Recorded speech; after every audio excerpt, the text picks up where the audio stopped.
I just get so emotional when I see that. I'm like, that was me.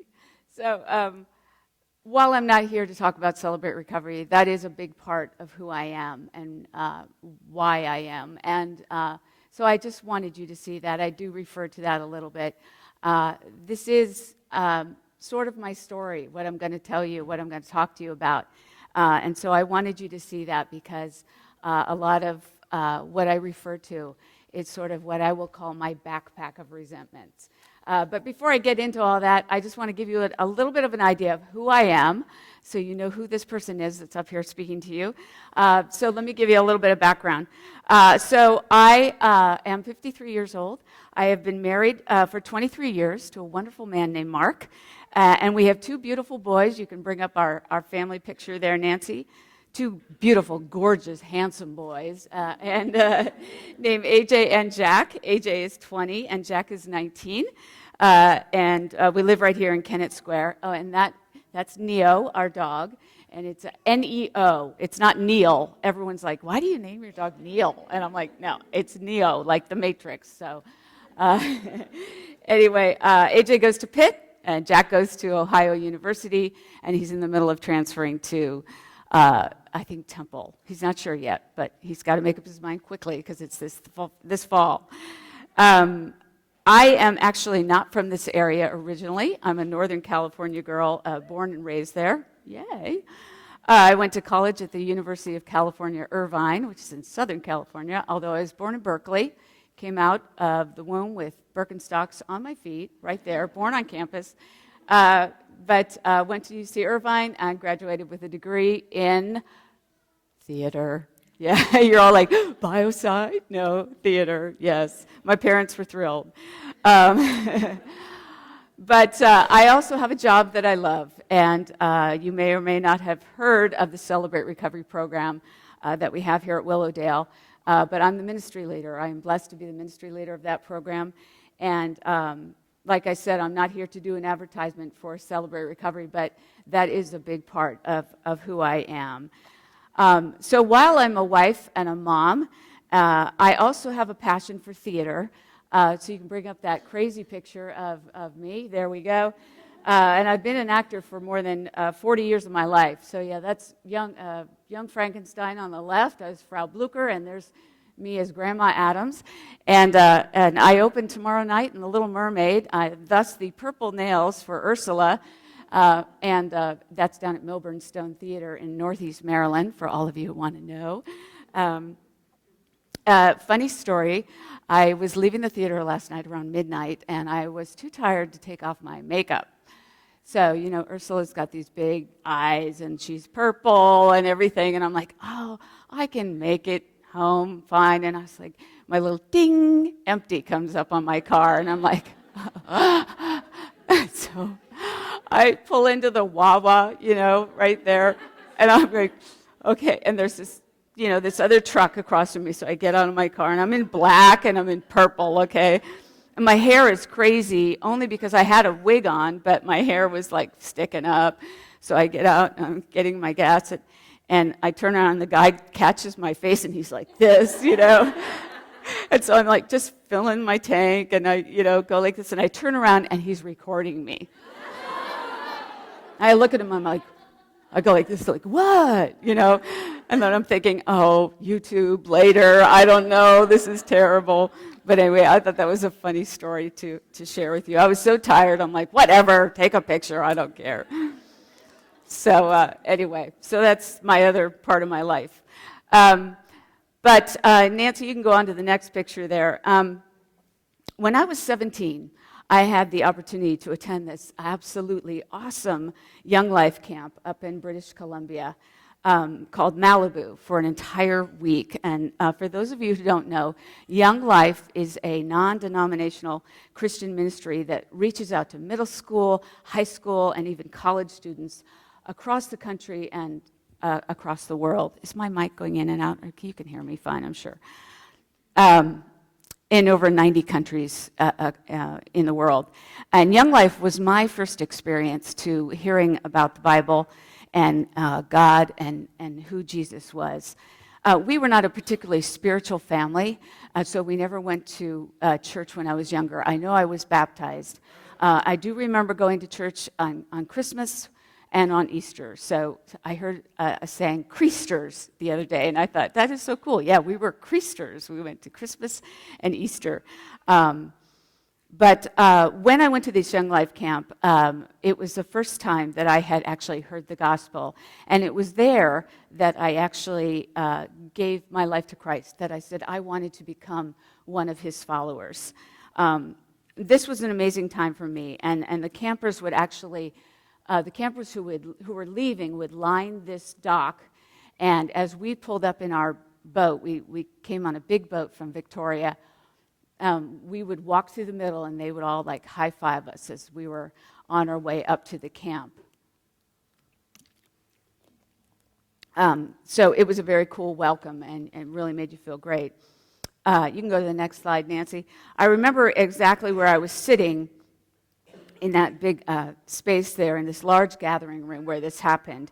And all of these cheers erupted and everything as I and many others stood to our feet, and we said, yes, we want to become followers of Christ, and this was truly an amazing moment for me, and it was actually a great positive hope for change in my life. My parents had recently divorced, and they were, and I was struggling, and I was living alone with my mom. My brother had gone off to become a 3-year exchange student in Sweden.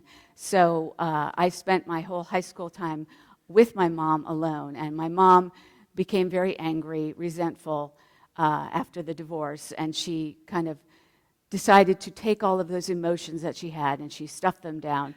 And she used alcohol to kind of help stuff those emotions. But I left this place feeling like on cloud nine, as though I had just done something hugely important, but I wasn't quite sure what I had done and where to go from here. And at 17, I didn't understand this. And I think at this point in my life, at this awesome, beautiful camp up in British Columbia with the mountains and all the cute guys surrounded me, and I was just caught up in the hype of it all. And I really didn't understand what a huge step I had just taken in my life. So when I left that island, when I went away on that boat, in a way, I feel that I sort of left my newfound faith. I kind of abandoned it as quickly as I found it. But the cool thing is that a seed had been planted in me. And while I remember that I learned that Jesus came, that he existed, he came to the earth as God in the flesh, so that I didn't have to, he died for me personally so that I didn't have to struggle, but I could live freely on this earth through him. I didn't know how I was supposed to cultivate any kind of relationship with him. I didn't have any kind of mentor or guide to help me see where I was supposed to go from there. And with my circumstances, the way they were at home at that time, I left my home with this huge backpack of resentment. So you saw, like in that video, she had all of these bricks, all of those rocks, all of that weight. And I kind of left my home to go on to college and to go on to the rest of my life with this big backpack of resentments. I had anger and frustrations, which led me to make some very, very bad choices and decisions in my life, each one taking me farther and farther away from God. I began to believe that in order to succeed, it was up to me and me only to make things happen. I was the higher power of my universe, and I was on my own in this whole world. And if it was up to me to make things happen, that is what I began to believe. So I had no idea at that time that this God that I had asked to come into my life, I had taken him and I had placed him aside in this huge holding pattern off to the left. And I said, I'm just going to put you over there, and I'm going to start running with this thing, and I'll be the controller from now on. As years went by, I went through college. I moved to New York City. I went through a very abusive marriage. It was physically, verbally, and emotionally abusive. It was a very quick divorce. And I was on my own for really the very first time. Leading up to that, had a boyfriend. I always had a boyfriend. It was almost like the rings on a playground where you go from one to another to another. I never let my hand off this one until I knew I had my hand on another one. And that's how I was with men. And I don't know, maybe that had something to do with my father leaving. And, I just needed to know I was okay. I had a guy in my life, a man in my life, so I could let go. And then I had another one.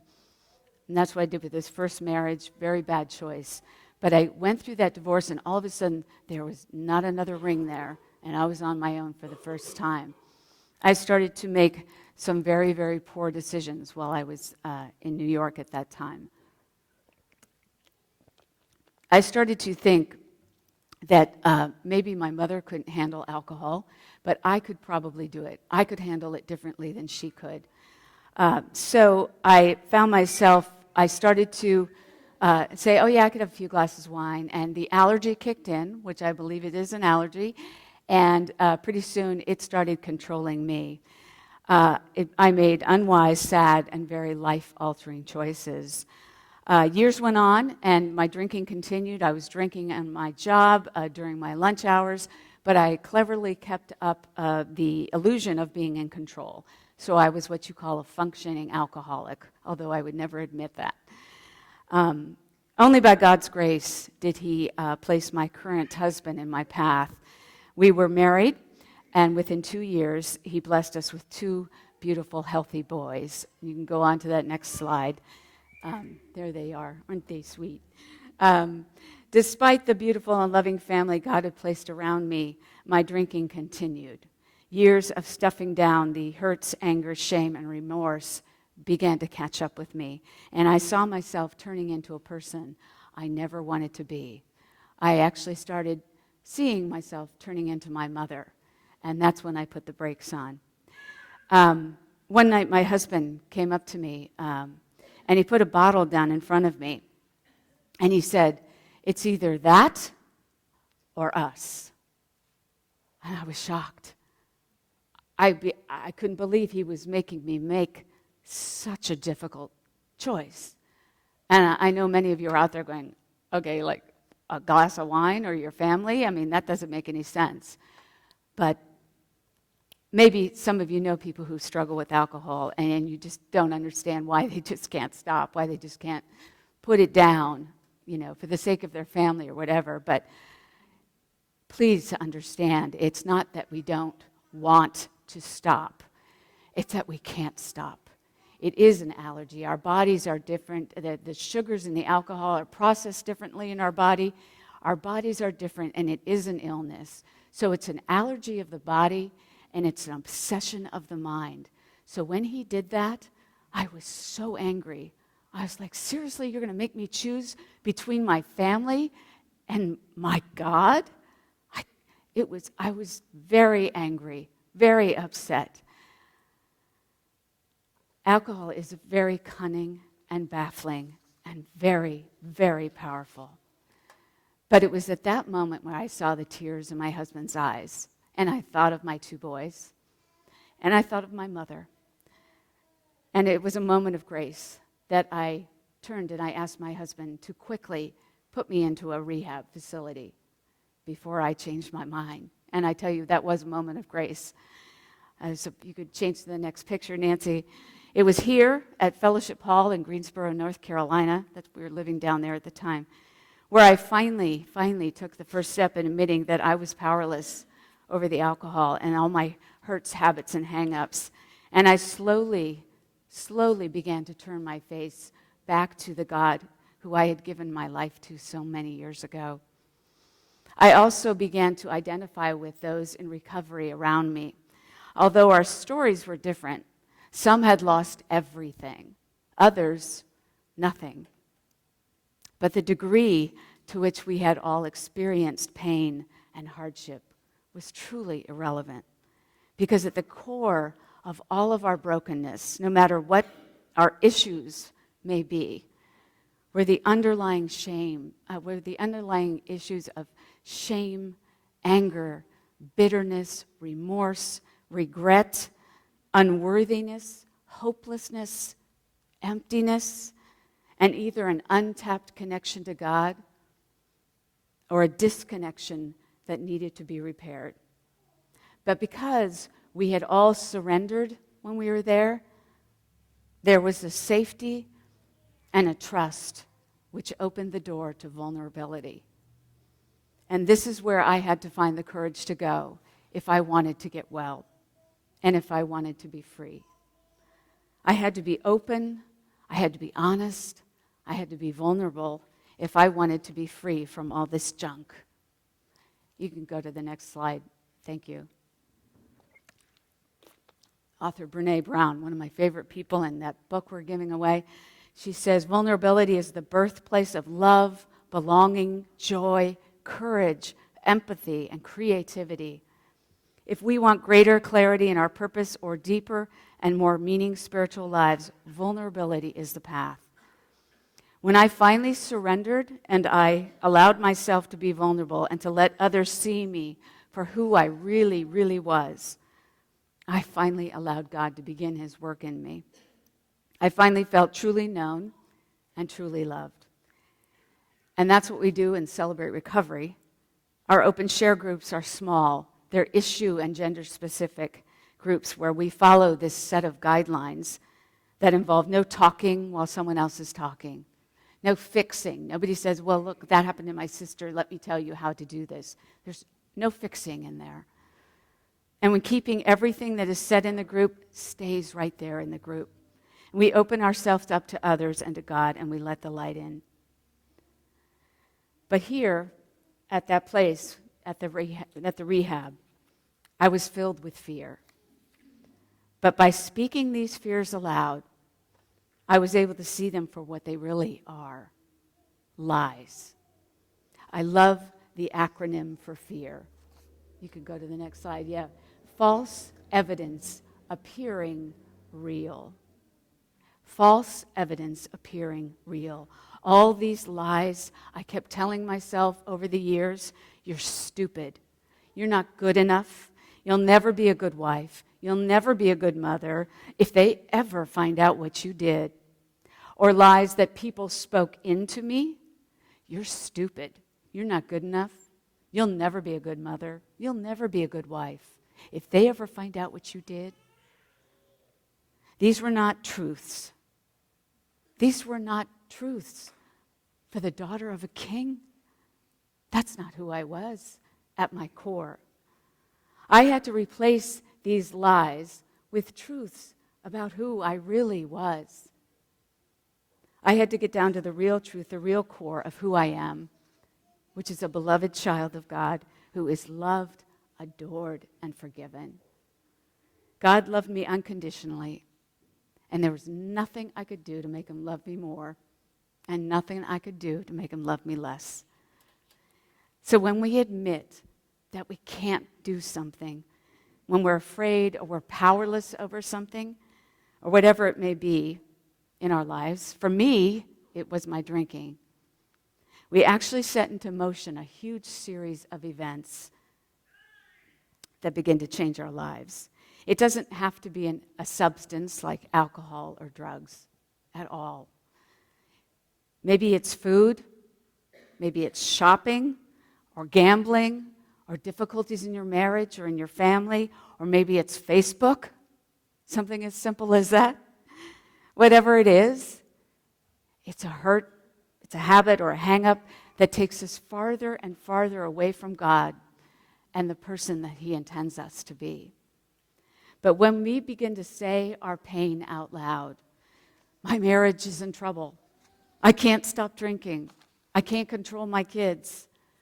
I can't stop saying yes to everybody because I'm afraid they won't like who I am. I don't like the person that I've become. We're bringing our pain out of the dark and into the light. And this can be a very painful thing, but it's the beginning of a walk towards healing and towards hope. Sage gave a wonderful talk last month about people-pleasing and how often we have painful experiences and woundedness in our childhood, and we stuff down these things, but eventually they come out, just like they did for me. and how actually it's much more beneficial for us to face those tough and scary emotions head on, to lean into them and to learn from them, rather than allowing them to come flowing out in an unhealthy way, like alcoholism, like they did for me. And when we do that, we surrender and we let go of trying to control everything. It frees us from being our own higher power, and it gives us over to God and allows him to begin his work in us. 2 Corinthians 12:9 says this, "My grace is enough for you, for where there is weakness, my power is shown the more completely." That was really difficult for me to grasp in the beginning. This was God saying, so the weaker you are, the more I can lift you up. The more you surrender everything, husband, children, friends, careers, schedules, family dynamic, Christmas chaos, everything, the more you give to me, the more you will see me showing up in your life. And this took practice. This takes practice for me every single day. But as I learned to let go of things little by little, things that I thought I could control better than God, and I still do that. I'm like, God, I can do this. I know how to do this. I really want to do this. So I'm going to do this, and then you can do this other stuff. So I really have to practice at giving him everything. But when I do give him things, he turns them into something so much more beautiful than I could ever do. He is so much better at running my life than I am. So when I finally left that rehab after 28 days, I was a different person. I was a new person. I was filled with hope. Hope that I was going to be okay, and the knowledge that the God that I had asked to come into my life so many years ago and then pushed aside had actually been there with me all along, just watching and waiting for me to get to the point where I came to the end of myself. My plans, my schemes, my desires. And I finally reached out for him. It doesn't mean that I still don't have my plans, my schemes, my desires. It just means that I run them by God first. And it's like, this is what I'm thinking, but you're in charge. So you lead, and you tell me, and you make the call. There's this saying that God never gives us more than we can handle. And I'm not so sure I believe that. I think sometimes God does give us more than we can handle, so that we have nowhere else to look but up. It's in those times, in those desperate times, that I turn to him and I remember that I can't do this on my own, and I was never meant to do this all on my own. Which is a great segue to motherhood for me. You know, all of this drinking, the rehab, and finding my way back to God, all happened when my kids were very, very little. And like between the ages of, 0 and 5. And, and I think back, how did I mother during this tumultuous time? Not well, I would think. They don't remember anything. I'm blessed that I never drove drunk with them in the car. I would always start drinking after I put them to bed. They don't remember things like that. The one thing they do remember is visiting mommy in rehab, but it wasn't called rehab. Their dad would tell them, we're going to go visit mommy at the place where she's learning to be a better mommy. So I remember seeing them there. Sorry. And they got to get ice cream afterwards, which is really great. That's what they remember more than anything is, we saw you, but we got to go get ice cream. So now, so many years later, I'm surrounded by so many awesome mothers, and I see so many things that I miss doing. And I go, wow, why didn't I do this? Why didn't I do that? So many coulda, shoulda, wouldas that I wish I could have done. But then I remember, it's okay. This is the way my story was meant to be. They're okay. My kids are okay. They really are. They'll be okay, and God has them. I can't change the past, but I can learn from it and grow from it. I won't beat myself up about what I didn't do, but I will take what I learned, pick up, move forward, and apply those life lessons to my life today. Here's one big lesson that I learned that I want to pass on to you before I close. When I look at my life on a linear timeline, around the time I got married, I stopped performing in the theater. So whether I convinced myself it was either too selfish, or I wanted to focus on my family, or I wasn't good enough, whatever it was, that was the moment that I started to look outside of myself for affirmation, for comfort, for approval, for acceptance, or to simply numb myself so as not to reflect on my situation and things in my past. I not only stuffed my resentments from my past, but I stuffed my passions as well. My gifts that God had given me that bring me comfort and joy and affirmation and wholeness and fullness and everything I would ever need to fulfill His purpose here on this earth. So now, when I sponsor women in Celebrate Recovery and in AA, there's one thing I always ask them, and sponsoring is like leading them through the 12 steps of the program. I always say to them, what is your passion? If you could do anything in the whole world, what would you do? Or what did you always dream of doing when you were a little girl? What gets you really fired up? So if you're out there right now thinking, write a book, work at a shelter, travel the world, start a company, whatever it is, please don't stuff it down or dismiss it because you think it's not important. It is important. It's God's gift to you. It's His love line to you for wholeness and fullness, wholehearted living and joy and His connection to you and a closer relationship to you. And by His grace, mercy, and forgiveness, I have been able to experience this now. God has placed you here on this earth for a specific purpose. He is the reason for your existence. And He created you so that He could love you and so that you could love others.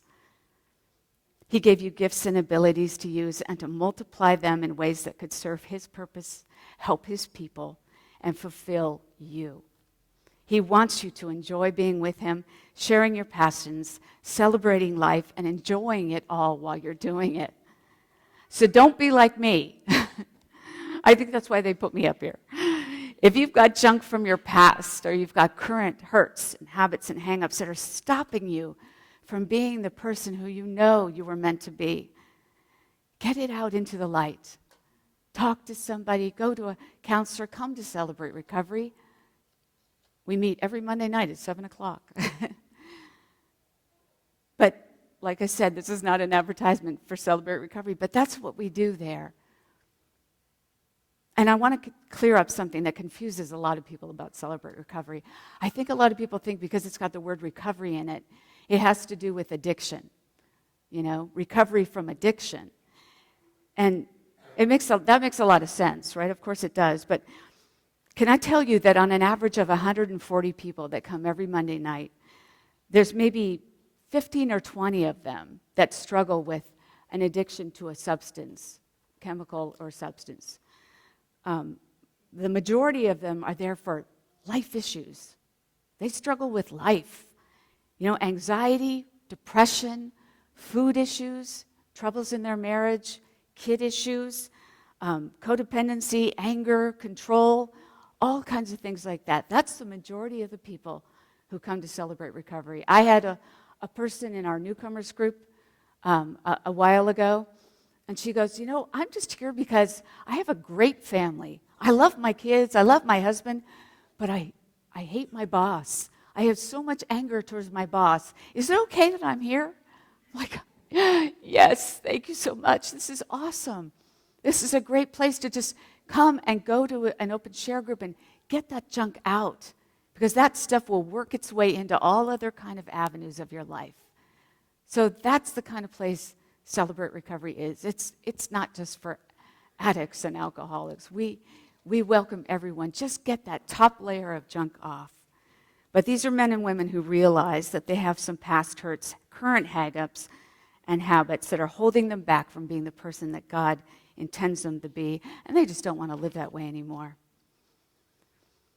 Deuteronomy 30, verse 4 says, "Even though you're at the ends of the earth, the Lord your God will go and find you and bring you back again." I may have abandoned God, but he never abandoned me. He was with me from that moment on that island, working to get me to a very specific point where he knew that I would face the decision of surrender, and he could have me completely and make me into the person he has always planned me to be. And as I said, it's a daily process of surrender. But when we keep our eyes focused on him, he takes us out of the chains that bind us in fear, and he frees us. We can achieve the impossible and help others do the same by focusing on the God of whom all things are possible. So thank you so much for letting me be here and letting me share.